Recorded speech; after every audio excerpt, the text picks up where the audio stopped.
שעומדו לבויסנו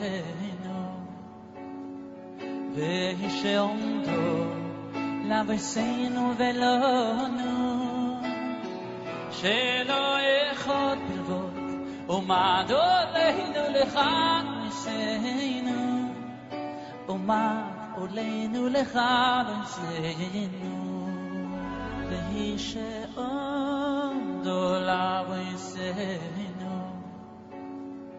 והיא שעומדו לבויסנו ולנו שלא אחד בלבוד ומד עולנו לכאן ניסינו ומד עולנו לכאן ניסינו הקדוש ברוך הוא מצילנו כי מצילנו ימי יודו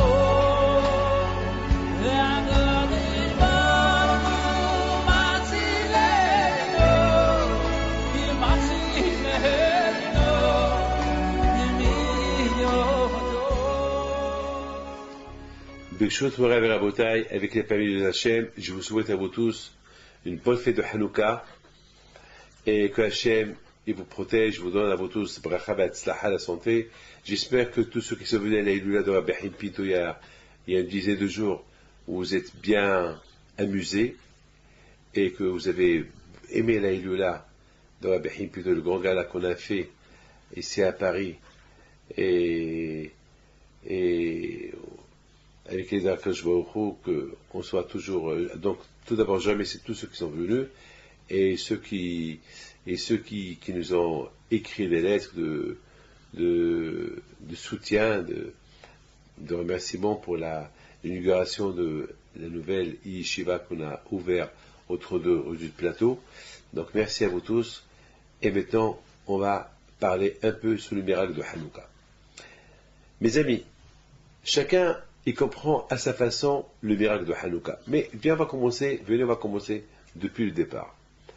Depuis le départ, ça commence que, malheureusement, les Grecs qui sont rentrés en Israël, à l'époque, il y a un peu plus de 2000 ans, 2500 ans à peu près, et leur problème était le juif. Toujours le juif, c'est un problème. Alors, ou bien le tuer, c'est ce qu'ils ont pensé faire, mais après ils se sont dit, Haman, en Perse, il a voulu exterminer tous les juifs, il n'a pas réussi. Donc, on va essayer notre moyen de l'assimiler. Et pour l'assimiler, ça va être d'une manière catégorique. Leur interdire de faire les mitzvot, leur interdire de respecter Shabbat, leur interdire de faire la Brit Mila, de leur interdire de manger le kasher, de leur interdire de respecter Nida. Donc automatiquement, s'ils ne respectent pas Nida, donc automatiquement, ils ne vont pas respecter le manger kasher, et automatiquement, ils ne vont pas respecter le Shabbat, et comme ça, on va les détourner de la religion juive, et c'est pas le fait qu'on les tue, c'est pas le fait de les tuer, ça va servir à quoi de les tuer, alors qu'on peut les utiliser, les juifs, il a un cerveau, on peut utiliser le cerveau juif pour propager notre philosophie. N'oubliez pas que la philosophie a commencé en Grèce. Donc c'est ce qu'ils ont voulu faire, c'était pour eux primordial de faire assimiler les juifs, et pour l'assimiler avec eux, il fallait une seule chose, lui interdire l'accomplissement des mitzvot. C'est tout. Interdire l'accomplissement des mitzvot. Mes amis, il s'est passé un miracle. Que les Juifs, les Hashmonaïm de l'époque, ils ont combattu les Grecs et ils ont chassé de Eretz Israël. Et ils ont réussi. Comme on dit dans la prière le matin, qu'une poignée de Hashmonaïm qu'ils ont réussi à faire chasser l'occupant. Et c'était un occupant bien armé, et ils n'ont pas utilisé ça veut dire que vraiment il y avait des miracles, parce qu'ils n'étaient pas nombreux pour faire chasser des centaines de milliers de soldats grec d'Israël, c'était pas facile. Mais il y a eu un miracle. Le miracle, comment il y a eu ce miracle? C'était pas un miracle de force. Parce que, d'après la nature, 5 ou 6 ou même 100 personnes, ils peuvent pas. Parce qu'à l'époque, il n'y avait pas des bombardements, il n'y avait pas des obus qu'avec une bombe, on peut tuer 100 000 personnes. À l'époque, il n'y avait que l'épée. Avec une épée, tu fais la guerre contre un, mais si c'est 40 qui vient contre toi, et toi avec une épée, c'est pas possible. Donc le miracle était énorme. Je comprends très bien quelqu'un qui a une mitraillette, il y a 40 soldats qui viennent vers lui, avec sa mitraillette, il peut les éliminer tous. Mais à l'époque, il n'y avait pas de mitraillettes, il n'y avait pas des tanks, il n'y avait pas des missiles, il n'y avait pas des avions, il n'y avait pas l'armée de l'air, il n'y avait rien du tout. Donc ils étaient une poignée de soldats avec des épées, c'est tout. C'est-à-dire qu'imaginez-vous un homme avec une épée et qu'il va venir contre lui 100 personnes. Ils vont l'entourer. Comment il va faire? C'est impossible. C'est impossible. Et l'armée grecque, ils étaient bien, ils avaient comment ça s'appelle, des habits qui les protègent. Et ils avaient aussi je sais pas moi, moi j'essaie d'imaginer un contre 40, un soldat contre 1000, j'arrive pas à croire, c'est impossible. Beaucoup des fois j'imagine comment ça s'appelle, vous savez très bien que les lions, ils sont des combattants, hein, des vrais combattants, mais s'il y a 100, si par exemple s'il y a, je sais pas moi, 100 zèbres qui viennent vers lui. C'est bien, le lion, il peut combattre une zèbre, ça va, un cheval, mais si elles sont 200, comment il va faire? C'est impossible. Il vient tous en face de lui, il va se sauver. Donc, c'est impossible. C'est là où il y avait le miracle. Comment il s'est fait ce miracle? Je ne comprends pas. J'essaie de ne pas comprendre parce que c'est un miracle qu'on ne comprend pas. Une nature, on la comprend. Un miracle, on ne la comprend pas. Et je vous pose une question. Vous pouvez imaginer un jour en plein soleil, que la météo annonce que le ciel est clair pour une semaine. Lorsque aujourd'hui la météo, si elle dit que le ciel est clair pendant une semaine, c'est que par les satellites, ils voient que vraiment le ciel est clair. Et même s'il y a des nuages, qu'on peut les voir par la satellite, ils voient que les nuages sont très très loin. Mais il y a une chose que la météo ne peut pas comprendre, les choses de Dieu. Qu'est-ce que Dieu peut faire? Il peut apporter un vent. Parce que la météo, eux, ils voient, d'après leur télescope, ils voient ce qu'ils voient. Mais ils ne peuvent pas prévoir les choses qui sont au-delà de la nature. Et c'est quoi au-delà de la nature? Au-delà de la nature, c'est quoi quand je vois au trou? Il peut créer un vent, alors que la météo ne voit pas de vent. La météo, il voit uniquement le ciel est clair pendant une semaine et que les nuages sont très très loin et que le monde est complètement calme. Mais Hachem peut faire des choses, lesquelles? Eh bien, il peut créer un vent il va venir de nulle part et ce vent-là va pousser les nuages et en 2-3 heures, il peut avoir là où le soleil devait être clair, là où la terre elle devait être claire, là où la ville elle devait être claire, sans nuage pendant une semaine, soudain il peut avoir là-bas un déluge. Ben, c'est ça Hachem. Hachem, c'est lui le propriétaire. Hachem, c'est lui qui commande la nature. C'est la nature, c'est la Kadosh Baruch Hu. Il y a beaucoup des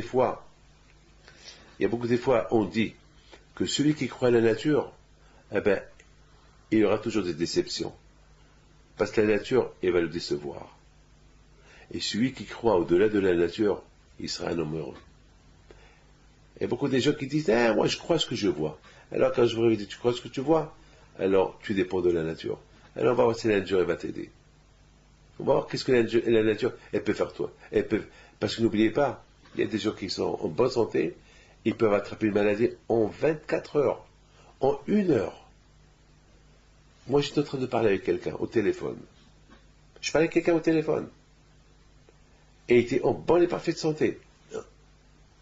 10 minutes plus tard, je reçois un coup de téléphone de sa femme. Elle était en pleurs. Madame, qu'est-ce qui se passe? mon mari, il a une crise cardiaque, il est mort. Comment? Mais je lui ai parlé il y a 10 minutes. Oui, il est mort. On attend le médecin qui va venir pour, signer son décès. Mais qu'est-ce qui s'est passé? Et justement, il a fait des analyses il y a une semaine, il était chez son cardiologue, c'est un monsieur qui n'est pas stressé, qui n'a rien du tout, et en 10 minutes. Il y a des choses qu'on ne comprend pas. Nous, il y a des gens qui disent, un homme qui est en bonne santé, il est en bonne santé. C'est pas vrai. C'est vrai, un homme qui est en bonne santé, il est en bonne santé. Mais il y a des choses, il y a ce qu'on appelle l'imprévu. L'imprévu, on ne sait pas. C'est Hachem, il y a Akadosh Baruch Hu, c'est le propriétaire, c'est le Baal Habayit. Eh bien justement, on ne peut pas comprendre ce miracle de Hanouka. Comment? C'est ce qu'on fait dans la prière. Masarta giborim be'ed halashim, verapim be'ed me'atim. Hachem, comment on n'a pas de mots de te dire merci parce que tu as donné, tu as fait une défaite aux centaines de milliers de soldats qui sont tombés entre une poignée, un peu de soldats. Comment ils ont fait? C'est à toi, Hachem. Et Rabbim biyad ve'atim, Risha'im biyad tzadikim, des Risha'im entre les mains de tzadikim, tu as donné Risha'im entre les mains de tzadikim, des impurs entre les mains des purs. Tu as donné les gens forts, parce que les Grecs, c'était des musclés, ils se sont traînés, c'était des guerriers, et les Hashmonaïm, c'était les gens qui se disaient tout le temps à la yeshiva, ils ne savaient même pas courir, ils ne savaient même pas utiliser les armes, ils ne savaient même pas c'est quoi un sport, ils n'avaient pas des muscles, ce n'étaient pas des gens musclés, c'était halachim, ils étaient des gens très très faibles, et le miracle était là. Donc écoutez très bien, donc, a priori, on aurait pu déclarer le miracle de la guerre. Donc les Juifs, ils auraient dû crier victoire et déclarer victoire parce qu'ils ont gagné la guerre. Et ils ont gagné la guerre. Ils devaient aujourd'hui, lorsqu'il y a une victoire contre l'ennemi, eh ben, les soldats victorieux, ils fêtent, ils se saoulent, ils prennent des femmes, ils font ce qu'ils veulent. C'est la joie. Imaginez-vous, lorsque on se débarrasse de l'occupant, eh ben, le pays, les gens qui étaient jusqu'à maintenant dominés par l'occupant, ben aujourd'hui, ça y est, ils se sont débarrassés de l'occupant, ils font des fêtes, ils font comment ça s'appelle, la fête de l'indépendance, enfin, c'est la joie de partout. Ben, c'est ce que les Juifs, ils auraient dû faire. Lorsqu'ils se sont débarrassés des Grecs, ils étaient peu. Vraiment, le miracle était énorme. Et malgré tout, ils n'ont pas déclaré une fête. Tout de suite, lorsqu'ils étaient sûrs que l'ennemi était hors de Yerushalayim et hors d'Israël, la première chose qu'ils ont fait est, qu'est-ce qu'on fait maintenant? Eh bien, qu'est-ce qu'on fait? Eh bien, on fait une fête. Il n'y a pas de fête. Pourquoi? C'est nous qu'on a fait la guerre. On fait la fête si c'était nous qu'on a fait la guerre et que c'était nous qu'on a gagné la guerre. Là, on peut faire la fête. Mais c'est pas nous qu'on a fait la guerre parce que la logique, elle est qu'on était une poignée d'hommes contre des centaines de milliers de personnes. Donc, la guerre, c'est pas nous qu'on l'a gagnée. Donc, la guerre, c'est Hachem qui l'a gagnée. Donc, on doit fêter la fête d'Hachem. Et pour fêter la fête d'Hachem, il faut aller au Beit HaMikdash annuler la menorah. Ah, vous avez compris? Vous avez compris? Ça veut dire que les Hashmonaïm, et c'était logique. C'est comme ça que moi je comprends la fête. Chaque juif, comment il comprend la fête de Hanouka? Moi je la comprends aussi à ma manière. Vous écoutez comment je la comprends. Grâce à chaque année, je comprends le miracle de Hanouka à ma manière. Et toutes les manières, ils sont valables. Parce que c'est ça la vérité. Parce que, au fait, si on réfléchit un peu, notre problème c'est qu'on ne pense pas. Il faut réfléchir. Eh bien justement, les Grecs, ils n'ont pas voulu qu'on réfléchisse. Les Grecs, tout de suite, ils ne nous ont pas laissé réfléchir.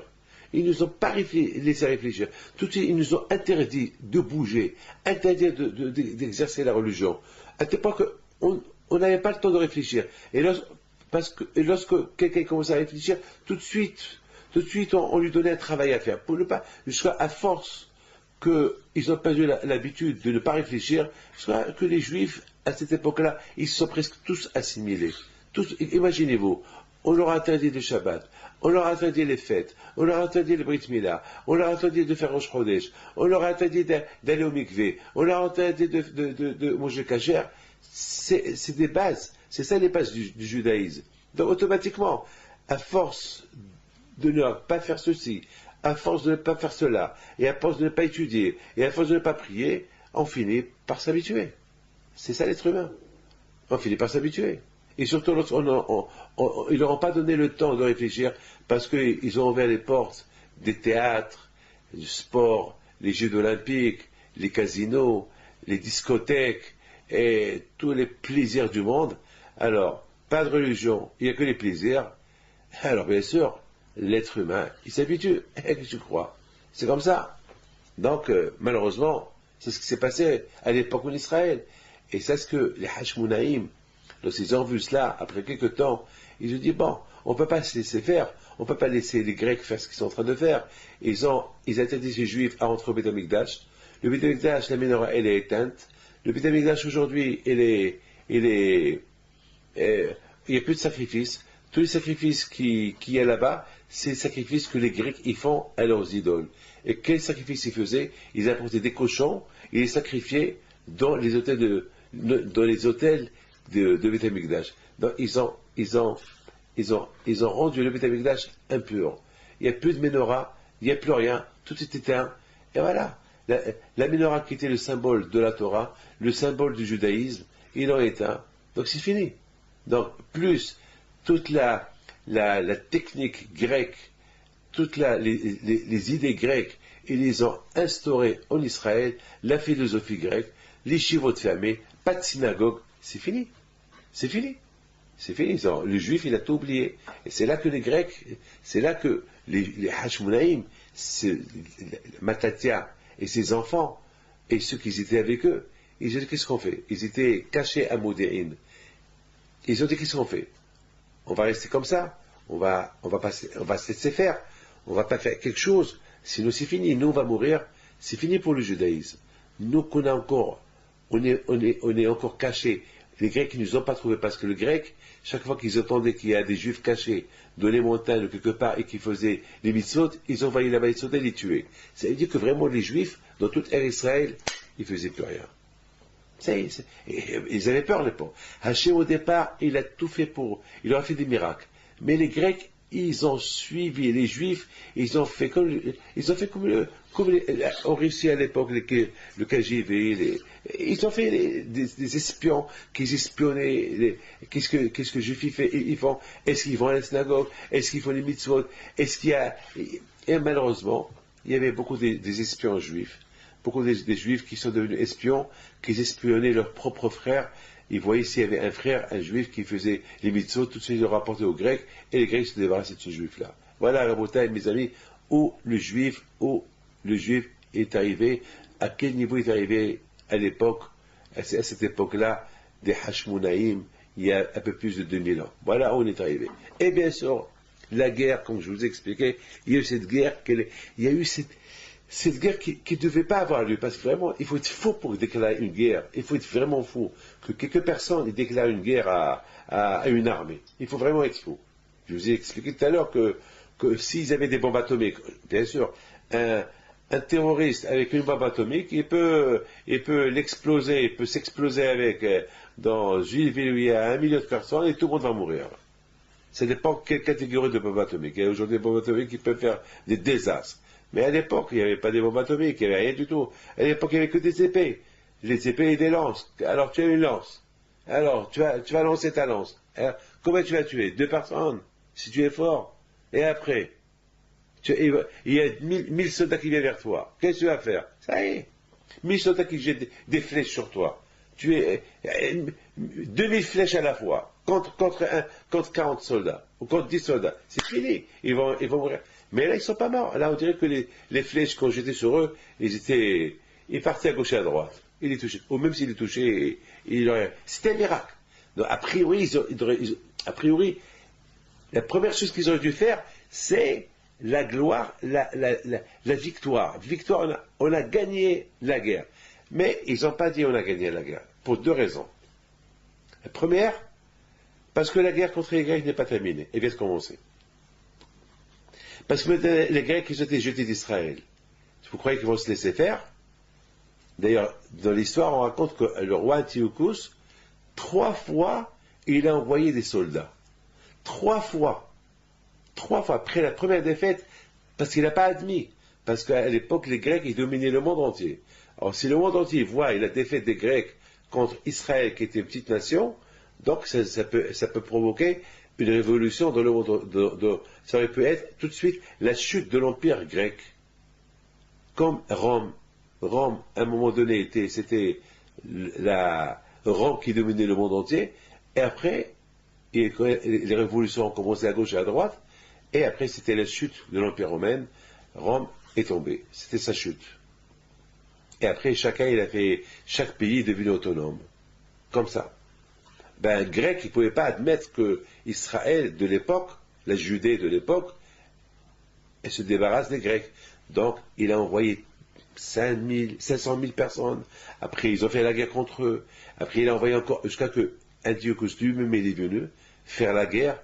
Et là, le bon Dieu l'a puni, il est mort sur le chemin. Et à partir de là, c'était la chute de l'empire grec. Et c'était ça le miracle. Mais, pour les Juifs, les Hachmonéens de l'époque, même qu'ils ont chassé les Grecs de Jérusalem, ils ont dit, à peine la guerre a commencé, donc on va pas crier victoire pour une guerre qui va commencer. Et la deuxième raison que je vous ai dit tout à l'heure, pourquoi ils n'ont pas déclaré victoire, ils ont dit, c'est vrai, on aurait pu déclarer victoire si c'était logique, si on avait une force surnaturelle, que l'on pouvait gagner tous ces centaines de milliers de soldats. Encore, mais la logique, elle est contre l'idée de cette victoire. Pourquoi? Parce que c'est pas possible qu'une poignée d'hommes qui vont gagner des centaines de milliers de personnes. Donc il y avait Hachem. Donc c'est la victoire de Akadosh Baruch Hu. Donc c'est pas notre victoire. Donc c'est pas que nous on déclare la victoire, puis c'est la victoire de Akadosh Baruch Hu. Mais par contre, pour célébrer la victoire d'Hachem, on va aller chercher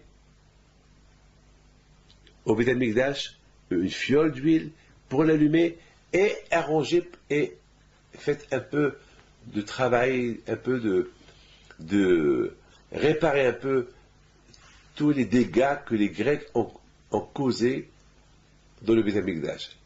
Démolir toute l'idolâtrie qu'il y avait là-bas, se débarrasser de tous ces cochons qui étaient dans le Beit HaMikdash et commencer à nettoyer, purifier le Beit HaMikdash. Et c'est la raison pourquoi la première chose qu'ils ont fait, ils se sont partagés. Une partie ont commencé à débarrasser, à balayer, à réparer le Beit HaMikdash, parce que ça a pris quand même 8 jours de réparation. Et l'autre partie, ils cherchaient de l'huile. Et entre-temps, comme dit le Hatam Sofer, ils ont allumé l'huile, la Hanouka, dans la cour de Beit HaMikdash. Pas dans le Beit HaMikdash lui-même.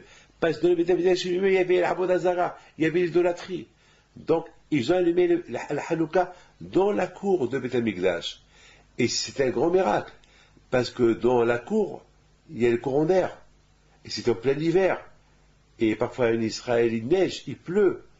Et le miracle était que la Hanouka, pendant 8 jours, elle était allumée dans les cours de Beit HaMikdash et elle n'a pas été éteinte.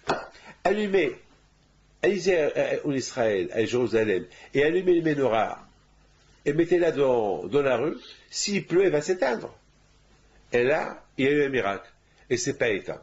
Donc, d'après cela, on répond à la question de Beit Yosef. Parce que Beit Yosef, il pose une question.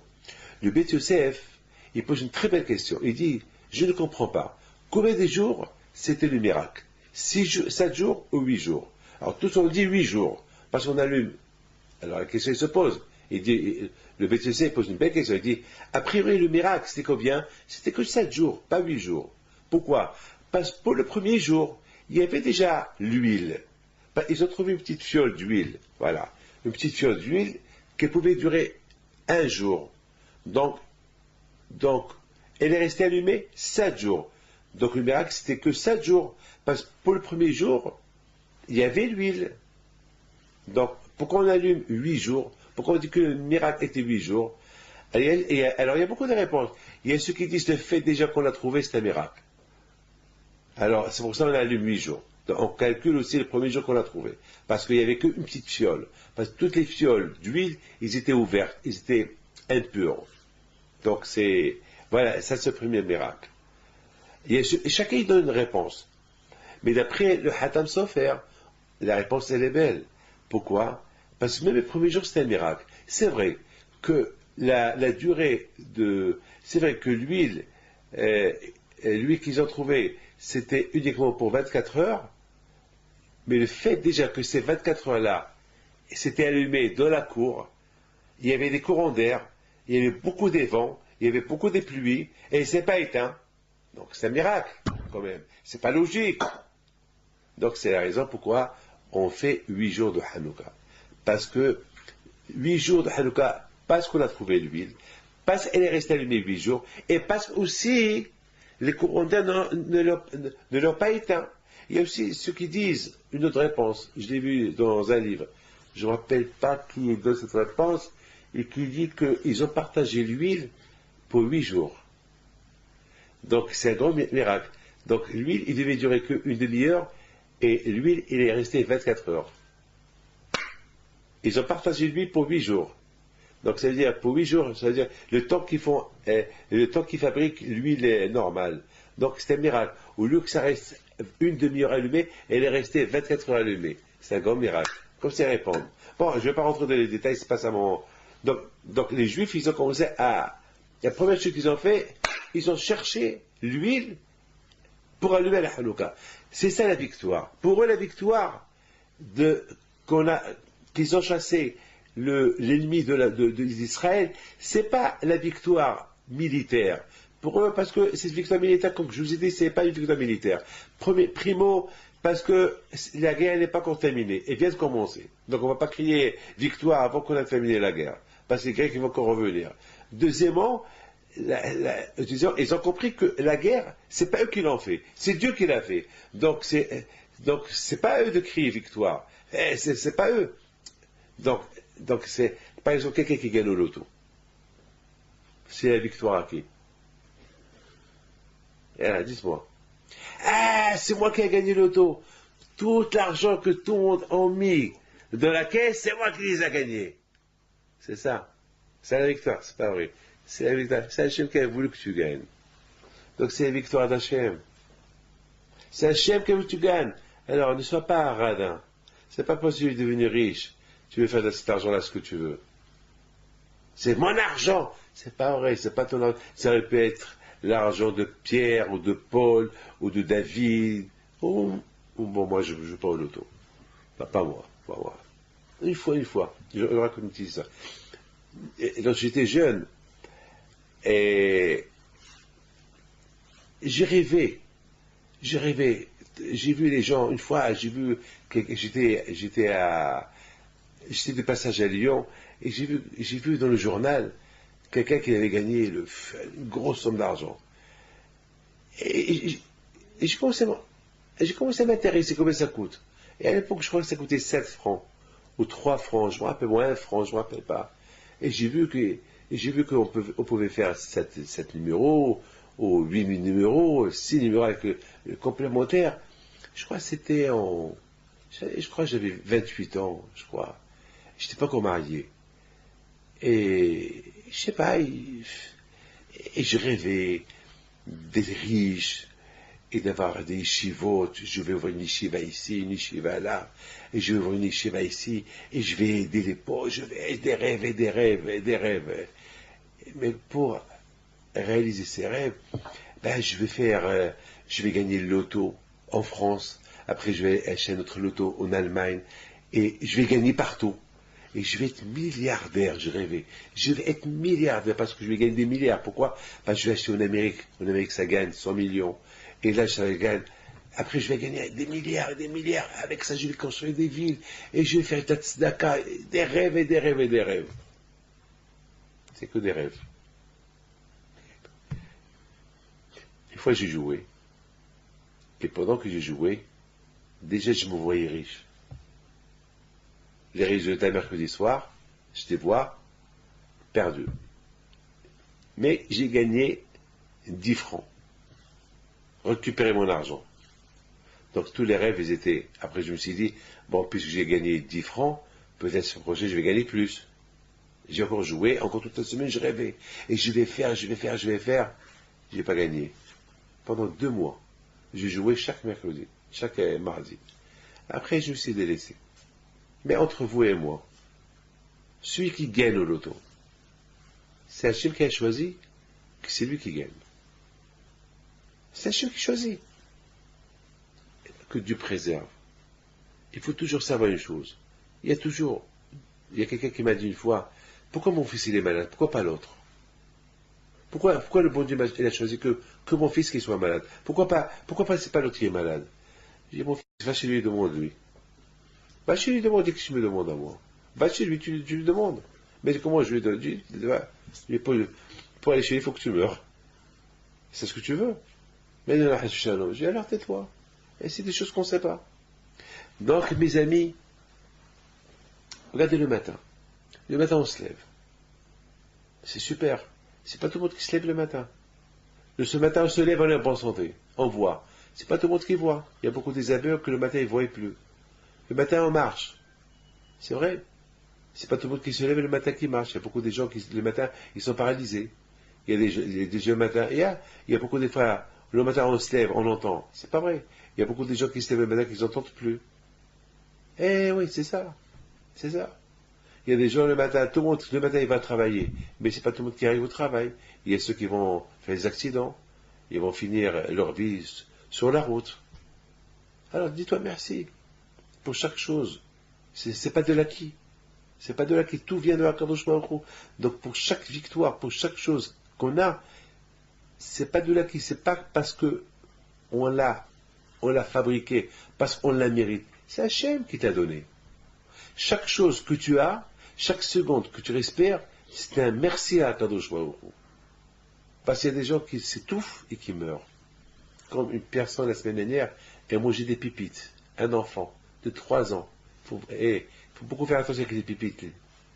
Ces pépites-là qu'on mange en Israël, qu'on achète en Algérie, au Maroc et en Tunisie, qu'on mange beaucoup des pépites. C'est vrai, ils sont bonnes. Pour les fumeurs, ils mangent beaucoup le Shabbat. Il faut faire attention avec les enfants. Parce qu'un enfant, il a une pépite, il a mal avalé, il s'est étouffé, il est mort. Que Dieu préserve. Il est mort. Il y a eu beaucoup de décès comme ça, avec des trucs mal, qu'on a mal. Vous savez, comment ça s'appelle, lorsque ils avaient détourné un avion à Entebbe, je pense, à l'époque d'Adda, en Uganda. Il y avait, je me rappelle, je sais pas il y a combien de temps, il y avait une femme qui était en train de manger de la viande et un morceau de viande, elle a mal avalé un morceau de viande et elle est morte, la pauvre. La pauvre, elle est morte. Et beaucoup de gens, ils avalent mal. Donc, pour cacher, on mange, on avale bien. Il faut dire merci à Kadosh Baruch Hu. Ça veut dire que chaque seconde, on doit dire merci à Kadosh Baruch Hu. On doit dire merci à Kadosh Baruch Hu. Donc, les Hashmonaïm, ils ont tout de suite compris. La première chose qu'ils ont fait, parce qu'ils ont vu que tout le peuple juif était assimilé presque. Donc, la première chose bien sûr, lorsqu'ils ont vu cette guerre, cette victoire, tout le peuple a commencé à crier victoire. Les Hashmonaïm, ils ont dit non, il n'y a pas de victoire, on n'a rien gagné encore. La guerre, elle vient de commencer à peine. Et même si vous pensez qu'on a gagné la guerre, d'après la nature, on n'a pas gagné. C'est parce que c'est pas possible qu'une poignée d'hommes, ils peuvent chasser une grande armée grecque bien entraînée. C'est impossible. Donc la victoire, elle est d'Hachem. Et pour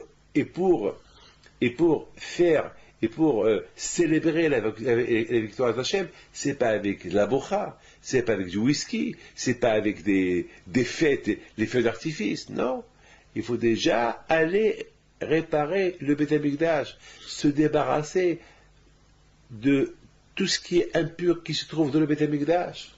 C'est ce qu'il faut faire. Déjà, ça, c'est ce qu'il faut faire. Et après, on verra. Après, on va faire la vraie fête. Mais pour le moment, il faut aller là-bas, dire merci à Kadosh Baruch Hu. La victoire d'Hachem, c'est lui dire merci. Et pour lui dire merci, c'est pas dans un Beth Amikdash qu'il est impur. Il faut déjà le rendre pur et faire une fête là-bas à Kadosh Baruch Hu. Parce que c'est pas notre fête, c'est sa fête à lui. C'est la fête d'Hachem. Et ça, ce qu'ils ont fait. Et le peuple juif a compris le message. Et c'est ce qu'ils ont fait. Ils ont cherché, ils ont trouvé une petite fiole. Ils l'ont allumée. Et le miracle était énorme. Que cette fiole-là, elle a duré. Maintenant, j'ai une question à vous poser. C'est une question que j'ai posée. Comment vous comprenez les Hashmonaïm, ils trouvent une fiole, d'accord, ils l'ont trouvée, ils sont éclatés de joie, allez, on a trouvé une fiole, elle est fermée, on va l'allumer. Mais d'accord, ils vont l'allumer. Mais la déception, il va y avoir la déception demain, parce que cette fiole-là, c'est que pour 24 heures. Eux, ils ne savaient pas encore qu'il allait y avoir le miracle. Ils ne savaient pas que cette fiole, le bon Dieu la laissait allumer 8 jours. Donc pour eux, c'était une fiole qui va durer 24 heures. Donc comment on peut déclarer victoire et s'éclater de joie pour une fiole qui va rester allumée que 24 heures? Et après 24 heures, elle va s'éteindre. Et si elle s'éteint, jusqu'à qu'ils vont faire d'autres huiles propres, ça va durer encore 7 jours. Donc la déception, elle est là. C'est vrai, et on l'a trouvé, mais c'est pas ça. Donc, ça, c'est ce que je n'ai pas compris. C'était quoi le message de cette joie-là? Vous avez compris? C'est quoi le message? Parce que pour moi, une joie, c'est une joie complète. Mais c'est une joie de 24 heures. C'est où la joie? Donc je ne comprends pas. Où est la joie? La joie de 24 heures? Je ne comprends pas. Pour moi, une joie durable, oui, mais une joie de 24 heures. Et après 24 heures, la menorah va s'éteindre. C'est vrai, il y a eu le miracle. Mais maintenant, lorsqu'ils se sont éclatés de joie, c'était quoi? C'était une joie qui n'allait durer que 24 heures, et après 24 heures. Donc, j'ai pas compris. Alors, où est le message? Moi, je pense que lorsqu'on lance un message qu'il a un début et une fin, mais pas un message qu'il a un début, et après, il y a une déception dans ce message-là. C'est comme si je disais à quelqu'un, hé, tu sais que tu es malade, gravement malade, mais tu vas guérir pour 24 heures et après tu vas mourir. C'est quoi ça? C'est vrai, il y a la joie qui va guérir pendant 24 heures et après, oui, alors après que tu vas mourir. Où est la joie? Vous savez, mes amis,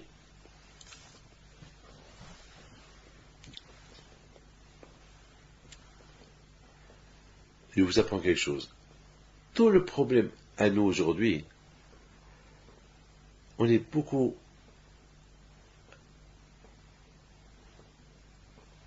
pas conscient de la vie. Notre problème aujourd'hui, c'est la peur de demain. On travaille pour faire de l'argent. On a fait de l'argent. Ouais, mais il faut l'argent. Mais tu as de quoi vivre 50 ans. C'est pas assez. Tu as de quoi vivre 200 ans. C'est pas assez. Il y a toujours la peur, la crainte. Un juif, il doit toujours vivre pour aujourd'hui. Qu'il oublie demain. Dvar yom biyomo. Si l'homme, il pense à demain, alors, les pensées, ils vont toujours... L'homme va toujours être triste. Parce que jamais il sera satisfait. Je vais m'expliquer. Lorsque les Juifs étaient pendant 40 ans dans le désert, après la sortie de l'Égypte, Hachem leur a donné la manne.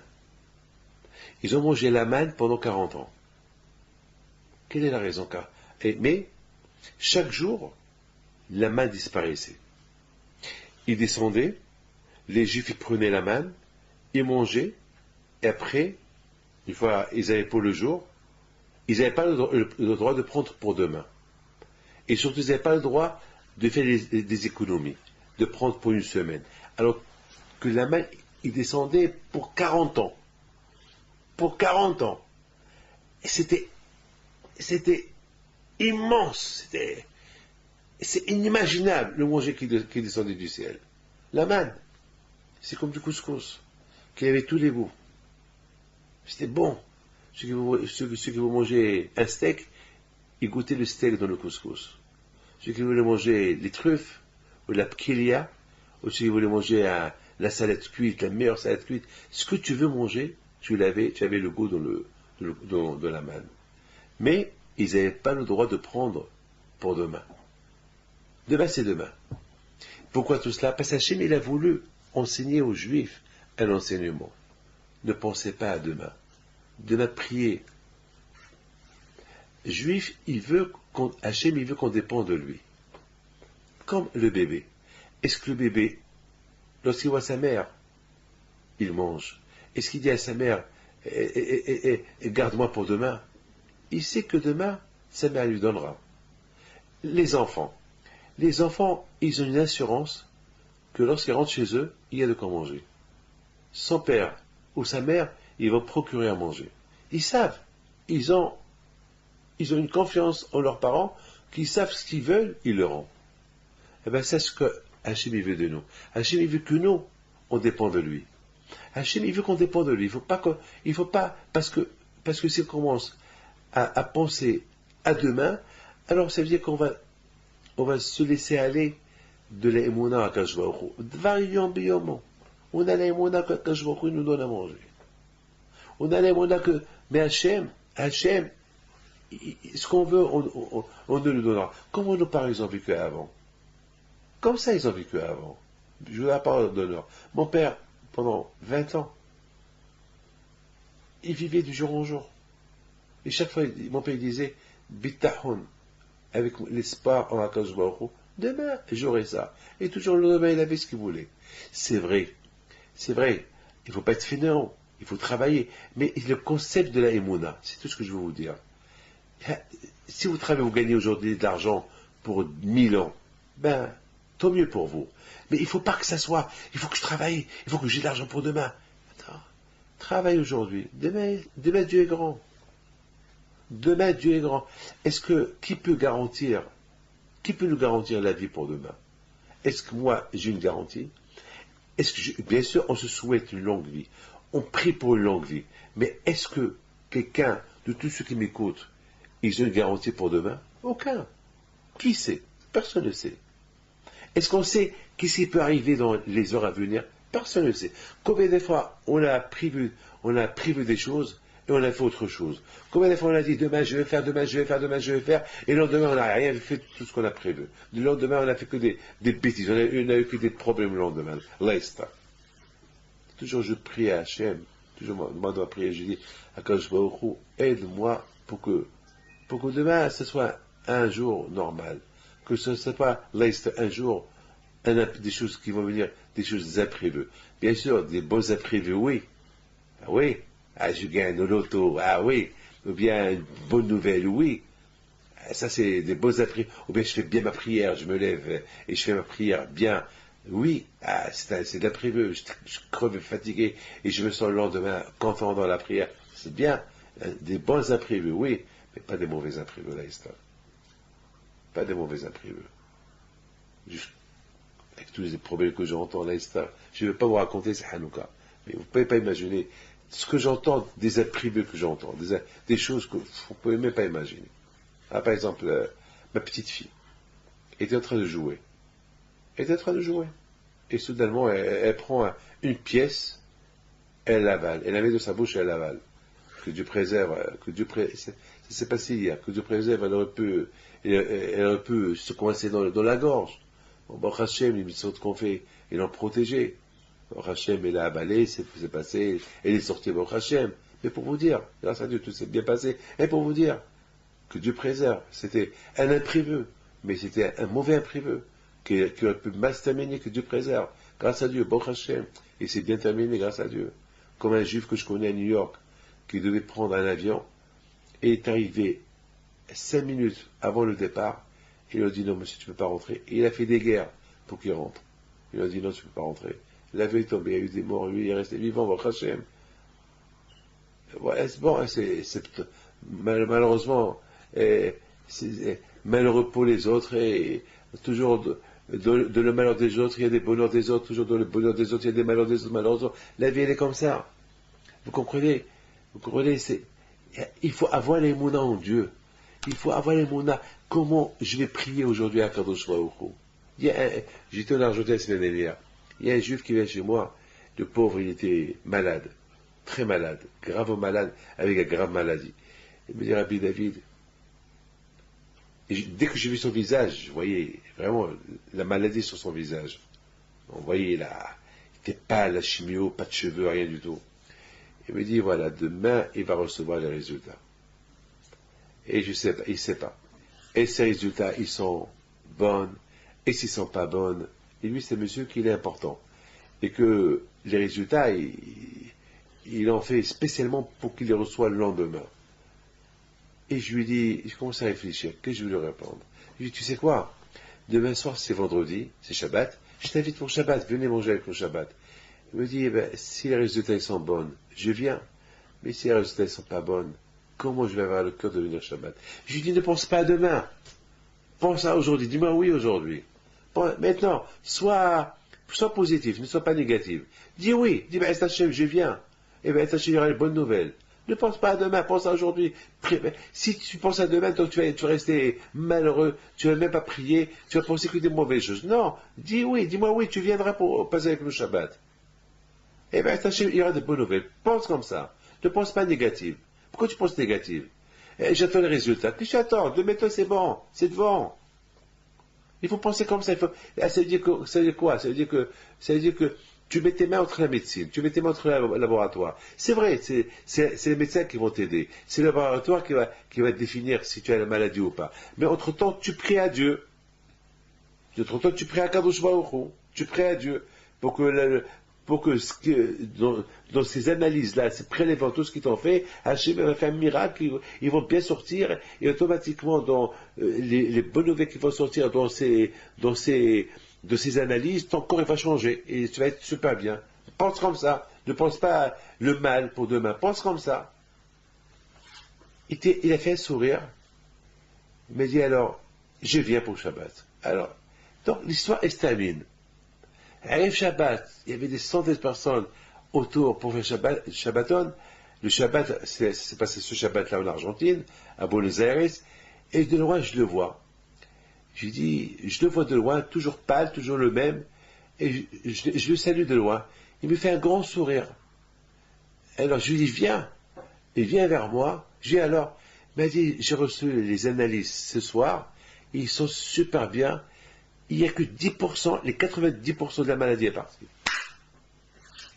Donc on m'a donné un petit traitement à faire, c'est fini. Voilà mes amis. Il faut penser à aujourd'hui, ne pensez pas à demain. Parce que si on pense à demain, on va laisser le bon Dieu de côté. Parce qu'on n'a même pas le temps pour penser au bon Dieu. On va penser qu'à demain, travail, et à quand je le met de côté. Mais pense à aujourd'hui. Qu'est-ce qu'il y a aujourd'hui? Il y a les 3 prières. Voilà. On inclut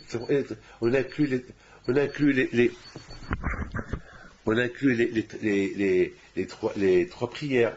Et voilà. Et c'est comme ça qu'il faut faire. Vous avez compris? Ça, c'est ce qu'on appelle la montre. À 1 heure, elle sonne. Chaque jour, à 1 heure, elle sonne. Si je la mets à 2 heures, elle sonne à 2 heures. Si je la mets à 4 heures, elle sonne à 4 heures. C'est moi qui la programme. C'est ce que je voulais vous montrer. Voilà, je l'ai éteint pour ne pas qu'elle me dérange. Et écoutez bien ce que je vais vous dire. Est-ce que nous, l'être humain, ne peut pas se programmer? On programme notre jour pour Akadosh Baruch Hu. On programme notre jour pour Akadosh Baruch Hu. Il ne faut pas laisser que la nature elle programme notre jour. Nous, on programme notre jour comment on va faire pour Akadosh Baruch Hu dans la journée. On programme notre jour pour aujourd'hui. Alors, mes amis, écoutez très bien. Le problème du monde, c'est on pense toujours à demain, à demain, à demain. Il y avait une fois, Rabbi Shua ben Levi qui demande à il demande à Elia Navi, quand Mashiach il va venir? Il lui a dit, eh ben, va chez Mashiach, tu lui demandes. Et Bishua Ben c'est un grand tzaddik. Il est parti à Rome. Il cherche Mashiach. Parce que Rome, il est à Mashiach. Mashiach, il est à Rome. Il se trouvait à Rome à l'époque. Mashiach, il est partout. Mais il est là, il est partout. Il est vivant, Mashiach. Il est partout, Mashiach. Il attend qu'on fait une bonne teshuva, il se déclare. Mais Mashiach, il est là. On ne sait pas où il est, mais il est là.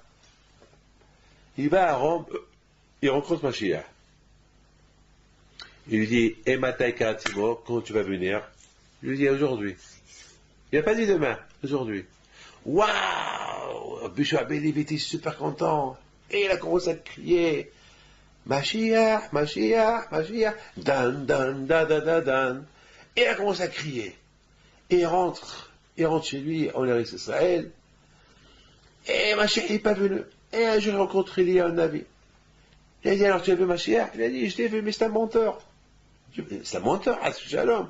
Oui, mais il m'a dit, il a dit, pourquoi? Il m'a dit, j'ai demandé quand tu vas venir, et il me dit aujourd'hui. Et il n'est pas venu.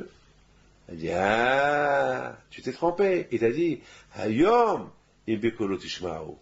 C'est-à-dire que chaque jour, Mashiach, il est prêt pour venir. Mashiach, il ne pense pas à demain, il pense à aujourd'hui. Mais si, on fait tous des chuvas. C'est tous, on fait des chuvas. C'est tous, on écoute la volonté d'Akadosh Baruch Hu. Alors aujourd'hui viendra. C'est-à-dire, le concept d'aujourd'hui. Hayom. Allez, vous avez compris. Les Hashmonaïm, voyant les Juifs loin de la Torah, ils étaient presque tous assimilés, ils ont voulu enseigner un enseignement aux Juifs. Lorsqu'ils ont trouvé une fiole qui a duré que 24 heures, ils ont déclaré joie.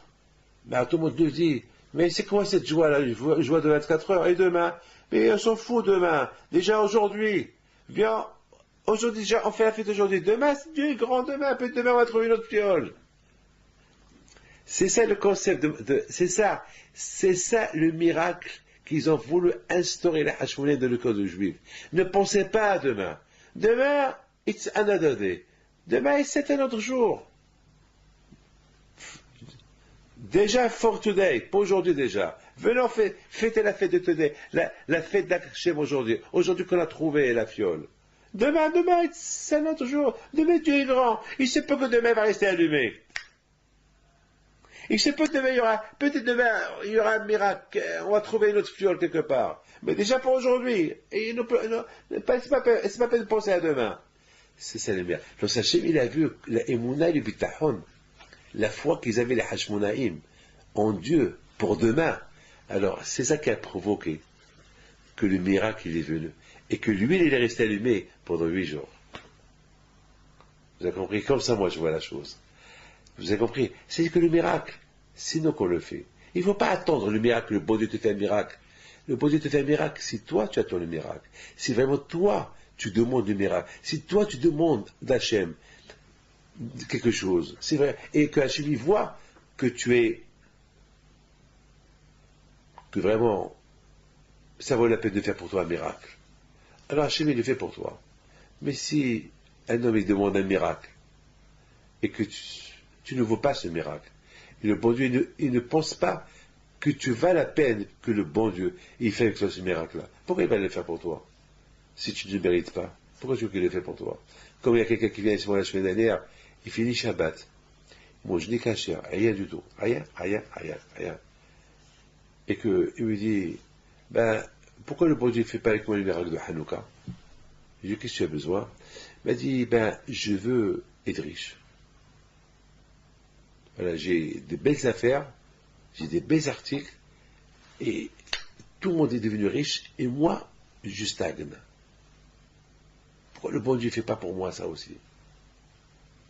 Pourquoi le bon Dieu ne fait pas que les yeux, que les gens, ils voient chez moi, ils viennent chez moi? Pourquoi pas? Je le regarde, je dis, pourquoi tu veux que le bon Dieu fasse avec toi ce miracle-là, de Hanouka? Le miracle de Hanouka, ça se méritait. Et je lui ai expliqué ce que je suis en train de vous dire. Ils ont trouvé une petite fiole de 24 heures, et ils ont déclaré la joie. Et pourtant, on aurait pu leur dire, ils leur ont dit, mais attends, mais cette joie-là, c'est une fausse joie, c'est une joie de 24 heures. Et demain, eh bien demain c'est autre chose. Demain, Dieu est grand demain, déjà aujourd'hui. Lorsque Hachem il a vu ça, il aura fait un miracle. Mais toi, qu'est-ce que tu fais pour Hachem pour qu'il fait avec toi un miracle? Fais quelque chose pour Hachem, et on verra. C'est ça, mes enfants.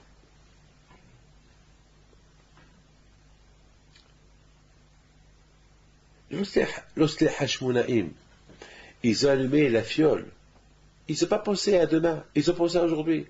Et lorsque le lendemain, ils l'ont vu encore allumer, alors ils n'ont pas dit, ah, peut-être il va rester encore allumé encore demain. Donc lorsque le deuxième jour, ils l'ont vu allumer, et ils étaient encore super contents pour Hachem, il est allumé, elle est allumée. Oh, Hachem nous a touché encore un autre jour. Ils n'ont pas pensé encore au troisième jour. Et ils sont contentés du deuxième jour qui est allumé. Et après, il a vu allumer 3 jours. Waouh! Hachem, il voit que les Juifs, ils agrandissaient leur émouna en lui de jour en jour. Alors qu'Hachem il leur a laissé la menorah allumée 8 jours. Parce que finalement, c'est leur émouna qui faisait laisser la bougie allumée chaque jour. Ça veut dire qu'il faut provoquer le miracle. Et comment provoquer le miracle? Comment on est connecté à Kadosh Baruch Hu. C'est pour ça qu'ils disent Bithilel, Mosif Veoler. Lorsqu'on allume la Hanouka, aujourd'hui, il faut chaque jour allumer. Aujourd'hui, on allume une, après 2, 3, 4, 5, 6. Pourquoi? Pour augmenter la émouna. Il faut qu'on fait exactement comme je vais vous expliquer. Il faut qu'on vit l'époque des Hashmonaïm. Que les Hashmonaïm, ils vivaient de jour en jour. De jour en jour. Et c'est pour ça que nous aussi on doit vivre de jour en jour, de jour en jour, de jour en jour.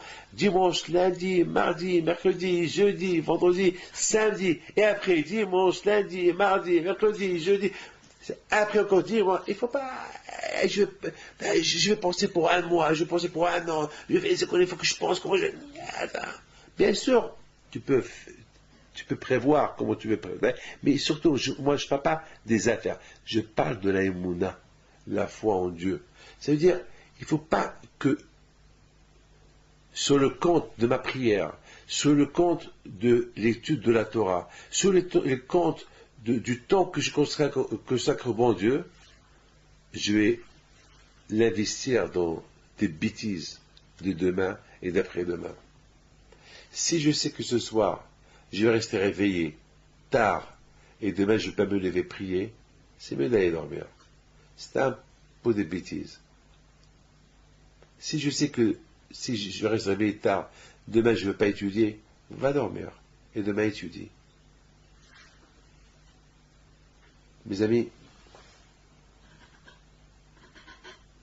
vous avez vu l'avion? Moi, si j'étais pas rabbin, j'aurais été pilote. J'adore les avions. J'adore comment l'avion il monte, comment il décolle, comment il atterrit. J'adore. Je vois la main de Dieu, un gros oiseau comme ça, qui monte, et des gens à l'intérieur, et qui... C'est la folie. Vous savez, j'ai fait un vol de Paris-Buenos Aires, 14 heures de vol presque. 14 heures de vol. 14 heures, c'est énorme, 14 heures. 14 heures de vol, c'est énorme. Tu vis dans un avion. Tu vois la main de Dieu, tu vois le ciel, la terre, la mer. Alors regarde comment il décolle. Il décolle doucement, et après il prend la vitesse, et après il monte, il continue à monter, il monte, il n'a pas le droit de ralentir. S'il ralentit, il tombe. L'avion tombe. Il monte jusqu'à qu'il prend l'attitude normale, et après il le met sur automatique. C'est ce qu'on doit faire nous aussi. Dans le service de Dieu, on va doucement, jusqu'à qu'on commence à s'élever, et après on s'élève, et après ça devient automatique. Et après ça y est, le corps, il devient apte pour faire toutes les mitzvot. Mais il faut aller doucement. Pas toujours trop. C'est pour ça qu'on allume la Hanouka de jour en jour. Chaque jour, on allume un peu, jusqu'à qu'on l'a tout allumé, ça, elle continue à rester allumée tout le temps. C'est que comme après Hanouka, il a terminé, nous continuons. Notre cœur, il est allumé. Tout l'idée de Hanouka, c'est d'apprendre de Hanouka l'allumage de Hanouka qui nous rappelle la Torah, qui nous rappelle les Grecs, ce qu'ils ont voulu faire aux Juifs. Les Grecs, ils ont voulu assimiler les Juifs, ils ont éteint la Hanouka, qui est dans le cœur de chacun de nous. Et le travail à nous, de rallumer cette Hanouka, qu'elle est en nous, dans notre cœur, et chaque jour on l'allume doucement, doucement, soit qu'on l'allume complètement, une fois qu'on l'a allumé, on reste allumé. C'est nous. Et c'est pour ça qu'on dit que Hanerot Halalo Kodeshem, ces bougies-là qu'on allume, ils sont saintes. Quel rapport avec les bougies? Pourquoi ils sont saintes? Hanerot Halalo, ils sont saintes. On n'a pas le droit d'utiliser les lumières de ces bougies-là. Pourquoi? Parce que ces bougies-là représentent la Torah. Elles représentent combien le juif, il doit étudier la Torah et voir la lumière, la clarté de la Torah. Comme beaucoup de fois, je dis un cours de Torah, il est bien, et je vois les gens qui sourient, ils font comme ça, il faut déjà, il a raison, Rabbi David, il a raison, oui. Eh bien, il faut arriver à ça. Il faut arriver à trouver dans la Torah une satisfaction. C'est pour ça qu'on dit que, on compare la Torah à la manne. La manne, elle avait tous les goûts. Eh bien, dans la Torah aussi, la Torah, elle a tous les goûts. Comme que on apprécie un bon steak poivré, comme ça, il faut arriver à apprécier un bon cours de Torah. Sucré. Et c'est ça Hanouka. Hanouka, on mange des beignets. Dans les beignets, il y a ou du miel ou de l'huile. Il y a de la pâte, la farine. La farine, c'est kemah. Kemah, on compare la farine à la Torah. Comme que la farine, c'est elle qui fait vivre la personne, comme ça la Torah, elle fait vivre la personne. Dans le beignet, il y a la farine, il y a le miel. Le miel, c'est la douceur. La Torah aussi, c'est de la douceur. Et on les fait frire avec l'huile. L'huile, c'est Hashemen. Hashemen, c'est les mêmes lettres de Neshama.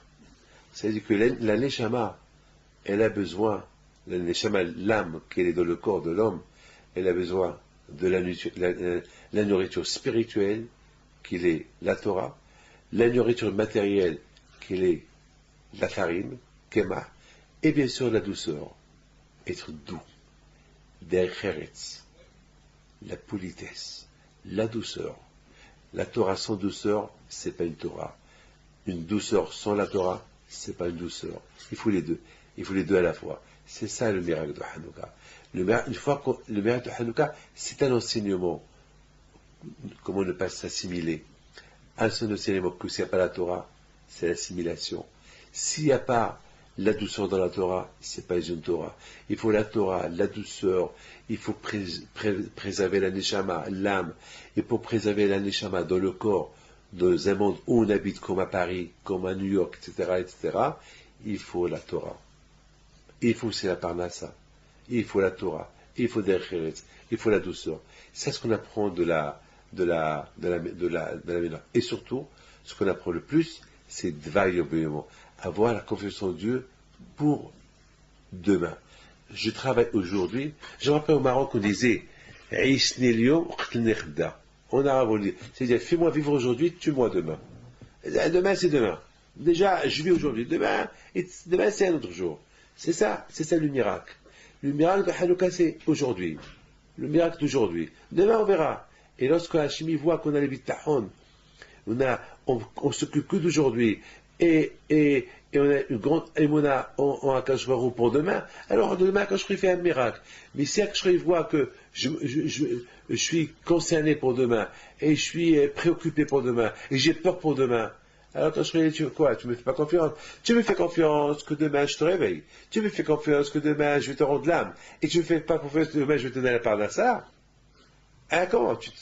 Tu me fais confiance que demain je vais te donner la santé, et tu ne me fais pas confiance que demain je te donne la parnassa de quoi vivre, c'est pas possible.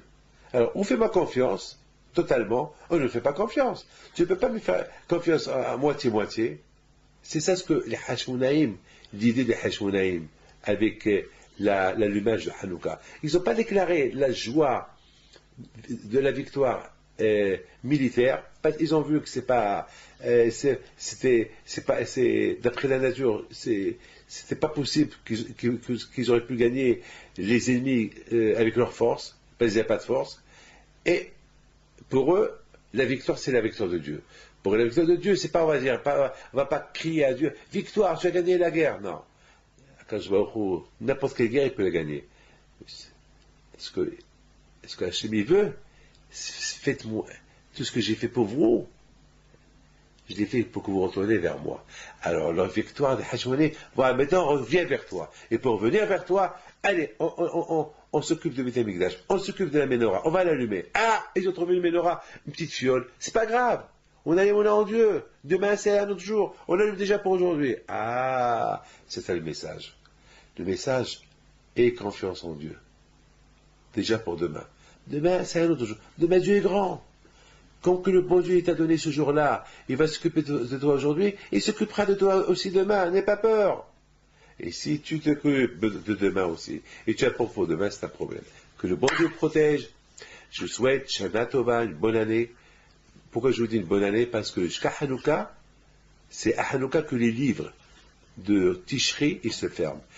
Les prières de Kippour, de Shana Kippour et de Sukkot, ils se terminent à Hanouka.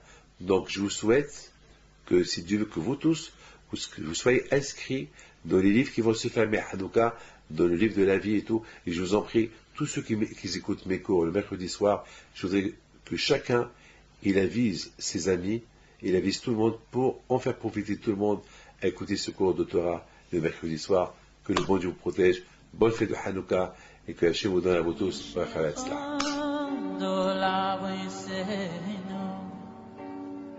והישעמדו לבסינו ולנו שלא אחד בלבד ומעדו עלינו לך ניסינו ומה עלינו לך